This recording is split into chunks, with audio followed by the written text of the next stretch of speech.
బైబిల్లో సీనాయి పర్వతం అత్యంత ప్రాముఖ్యమైన ఆధ్యాత్మిక స్థలాలలో ఒకటి.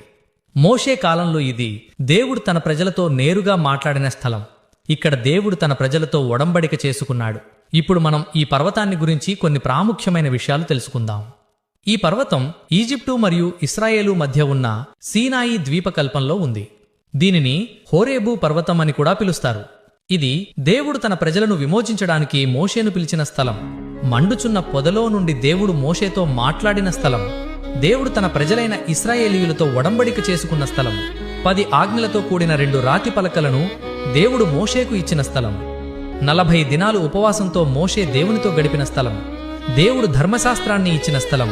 న్యాయ విధులు, ఆజ్ఞలు, ఆరాధన విధానం, మందసం నిర్మాణానికి సంబంధించిన ఆదేశాలు ఇచ్చిన స్థలం. దేవుని మహిమ బలమైన మెరుపులు, గర్జనలు, పొగ, మేఘముల రూపంలో కనబడిన స్థలం. సీనాయి పర్వతంలో ఇచ్చిన ధర్మశాస్త్రాన్ని మన ప్రభువైన యేసుక్రీస్తు పూర్తిగా నెరవేర్చారు. మనందరి పాపముల నిమిత్తం ఆయన అమూల్యమైన, నిష్కళంకమైన రక్తాన్ని కార్చి మనకు మోక్షాన్ని ప్రసాదించారు. సీనాయి పర్వతం న్యాయాన్ని నేర్పగా, గొల్గోతా పర్వతం కృపను చూపింది.